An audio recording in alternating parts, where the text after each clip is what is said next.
میری کئی سالوں کی نمازیں اور روزے قضا ہیں تو ان کو ادا کرنے کا کیا طریقہ ہے؟ کئی سالوں کی نمازیں اور روزے ادا کر لیں، یہ طریقہ ہے، یہی طریقہ ہے، اس کے علاوہ اور کوئی طریقہ؟ جتنے سالوں کی نمازیں ہیں اتنے سالوں کی نمازیں پڑھیں۔ نماز پڑھنے کا طریقہ یہ ہوگا کہ جب آپ فجر پڑھ رہے ہیں تو آپ یہ نیت کریں گے کہ میرے ذمے فجر کی جتنی نمازیں قضا ہیں ان میں جو نماز سب سے پہلے نمبر پہ آتی ہے میں وہ پڑھ رہا ہوں یا پڑھ رہی ہوں، ٹھیک ہے نا؟ تو وہ آپ یہ نیت کریں۔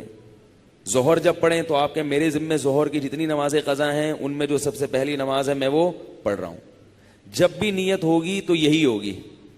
جب آپ دوبارہ فجر پڑھیں گے پھر آپ یہی نیت کریں گے میرے ذمے فجر کی جتنی نمازیں ہیں ان میں سب سے پہلی نماز، کیونکہ وہ جو آپ نے پڑھ لی ہے نا وہ تو ذمے میں رہی نہیں ہے، نہیں یاری نا، وہ تو ذمے میں رہی نہیں ہے، تو وہ خود بخود دوسری نماز پہلے نمبر پہ آ جائے گی ان نمازوں میں جو آپ کے ذمے میں ہیں، سمجھ رہے ہو؟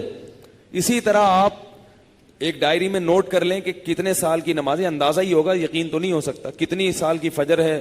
بعض لوگ فجر کم پڑھتے ہیں ظہر زیادہ پڑھتے ہیں تو وہ ظہر کم رکھیں فجر زیادہ رکھیں، ٹھیک ہے نا؟ تو جمعے کتنے آئے ہیں یہ سارا حساب کر کے ایک اندازہ ہی ہوگا، اس کا یقین نہیں ہو سکتا، تو اندازے سے کر لیں اور جتنی جتنی نمازیں پڑھتے جائیں ڈائری میں سے وہ کاٹتے جائیں۔ بعض لوگ ڈائری کا نظام نہیں رکھتے، حافظے پر اعتماد کرتے ہیں، وہ ساری زندگی کنفیوز رہتے ہیں، پڑھتے رہتے ہیں، ان کو یہ نہیں پتا چلتا کہ ہوئی ہے کہ نہیں ہوئی ہے۔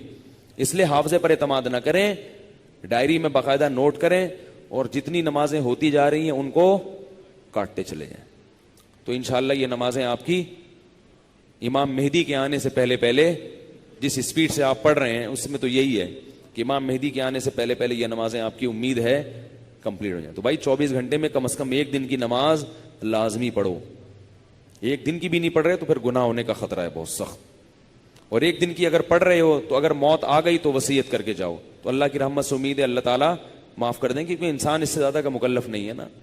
اب ایک دن میں 5 نمازیں فرض بھی پڑھنی ہے پھر قضا بھی پڑھنی ہے تو اور بھی تو کام کرنے ہیں نا۔ بعض لوگ تو ایسے ہوتے ہیں اولو العزم ہوتے ہیں کہ وہ ایک دن میں 5 دن کی نمازیں قضا پڑھ لیتے ہیں۔ ہمارے حضرت کے ایک مرید تھے، وہ تقریباً 50 سال کی عمر میں دین پر آئے، گورنمنٹ میں کسی ادارے میں آفیسر تھے۔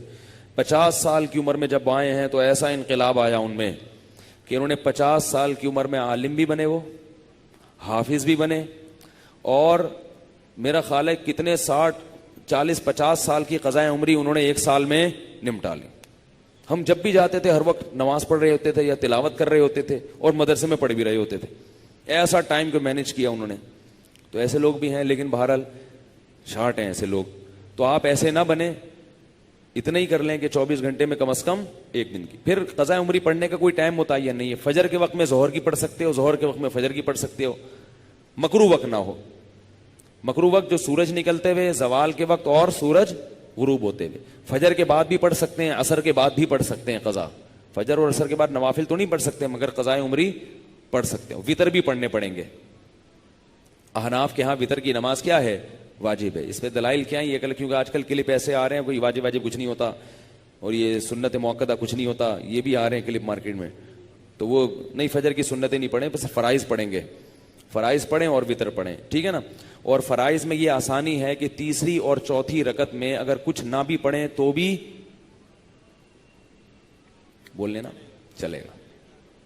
فرض کی تیسری رکعت میں 3 دفعہ سبحان ربی الاعلی کہنے کی بقدر کھڑے رہیں تو بھی نماز ہو جائے گی، ٹھیک ہے نا؟